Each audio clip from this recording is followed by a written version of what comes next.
Hey everybody, it's me again. Just decided it was a nice day out and thought I'd start our new Fish in a Barrel weekly series here. I'm going to start my project out with some open head drums. That means plastic drums that already have a removable lid. You can use the other type. I just think it makes a lot nicer, cleaner job if you don't have to cut the lids off yourself. They're a little bit more expensive, but I just had these laying around. These are a couple of my fish delivery drums that I'm starting out with. So that's why the valves are down there. Those are already in there, so whenever I deliver fish, I can just let the water down on them and makes it a lot easier to get them out of the barrel. But so we're going to start out today now by putting in the connection line that I'm going to install here at the bottom. Right about the height of those valves between the two barrels. And what I did was, so far, I just located the valves where I wanted them to end up being out front here. And you probably can't see it, but I just put a magic mark on the bottom lip of the barrel down there, and that'll tell me when I flip the barrels over what the center line should be for my uniseals. Here's all the tools you really need to do it. I mean, it takes a 2.5-inch hole saw to drill a hole for the uniseals. A couple 1.5-inch uniseals. I've chosen to put a valve in between the barrels so I can isolate them. That's probably not necessary, but I have the valve here, so I'm going to go ahead and use it. Just a couple short 3-inch nipples. When you use those uniseals, it helps a lot if you put just a slight bevel on the edge of the pipe. Makes it get going through the uniseal a much easier process there. And then once I get the pipe in there, I'm just going to put a couple of 1.5-inch connectors. Just stick them on the end of the pipe so you don't have a sharp edge for the fish to rake on themselves, rake their sides up and stuff when they're swimming around in there. I'm not even going to glue those on. I'll just leave it so I can take them off. That way if I ever need to take the drums apart, I won't have to cut the pipe. But that's all you really need to get started, so I'll just go ahead and do it, and as I get going here, I'll just take a few pictures as I'm going. So I just laid the barrels over and used the marks that I made before on my lip, and I just guesstimated about up here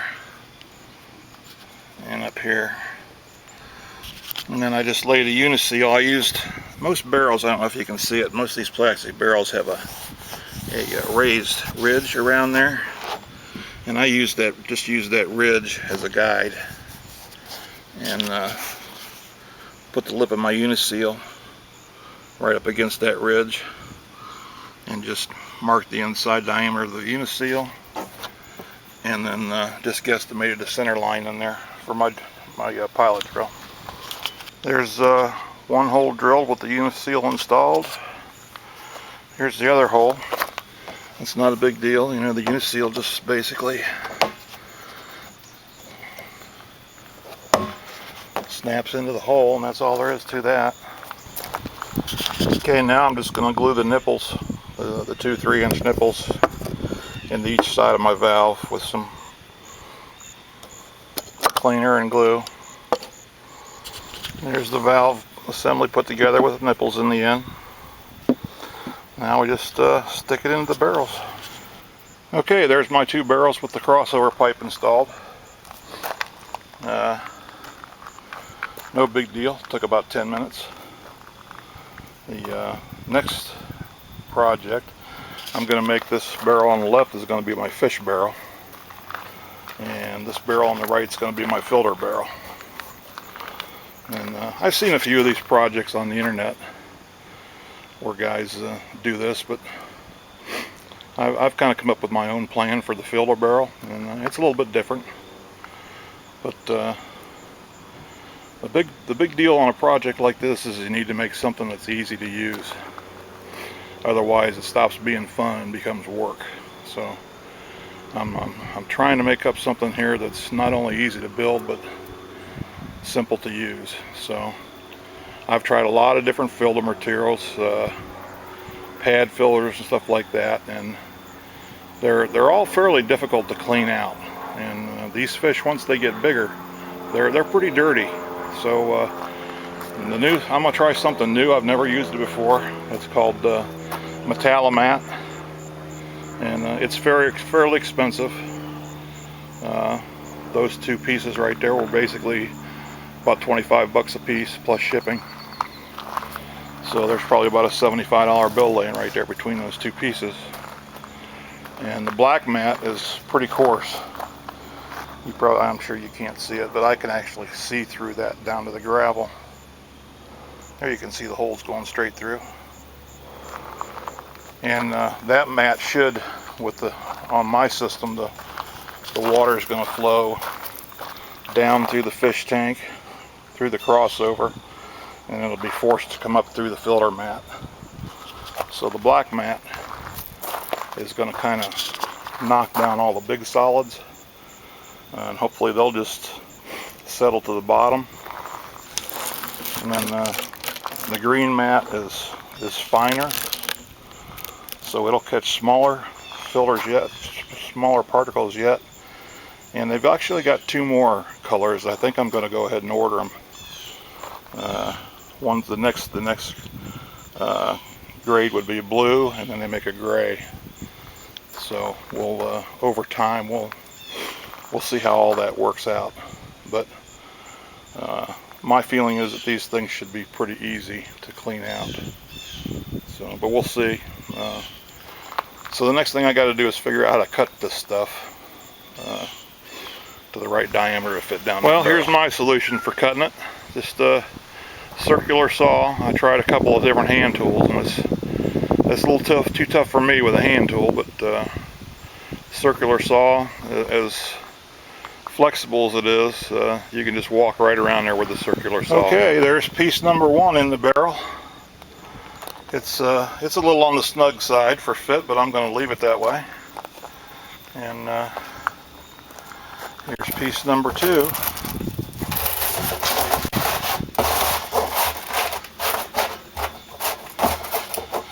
Right on in there, looks good.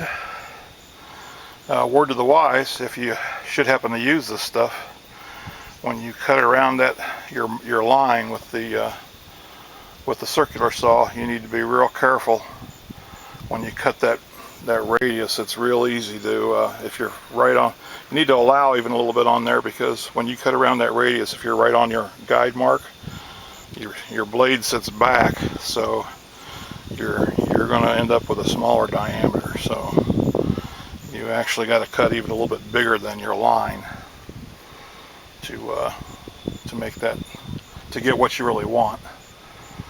Just a word to the wise there, because this stuff is too expensive to scrap. So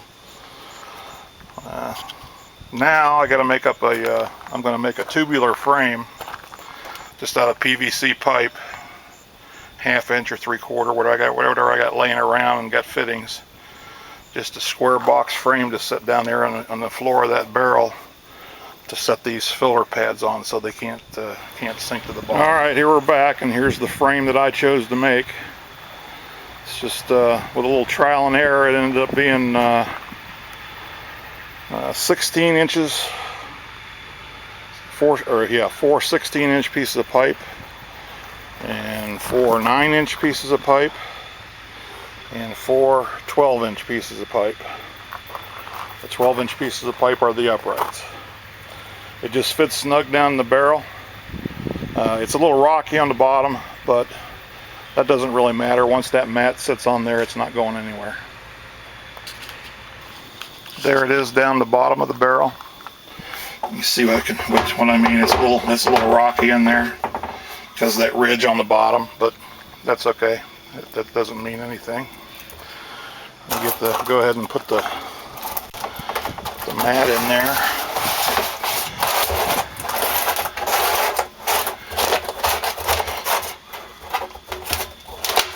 just fits nice and snug on top of the frame. The mat can't go down any further. Put the green mat on top of the black mat. And there's the start. So I still got a few more bits and pieces I got to come up with to finish. So this is probably as far as we go today. Like I say, I think I'm going to go ahead and order the next two grades of filter material there. And then I'm going to make up, I got some onion bags coming, net bags. I'm going to put my twine in there for my biofilter. It'll just lay up on top of here, on top of those filter mats. And I might even put a bag of charcoal in there to help clarifying the water. And for those of you that are going to put these in your garage or basement, the charcoal should even help with the smell somewhat. So like I say, the fish water is going to go down, cross through the crossover tube, and up through all the filter mats, through the biofilter bags, and then I'm going to put another crossover pipe right here, and I'm going to mount my pump right on the end of the crossover pipe, so there'll be no head pressure on the pump. It'll just pump the return water right straight across to the other barrel, and it'll just go around the loop. So see you next time.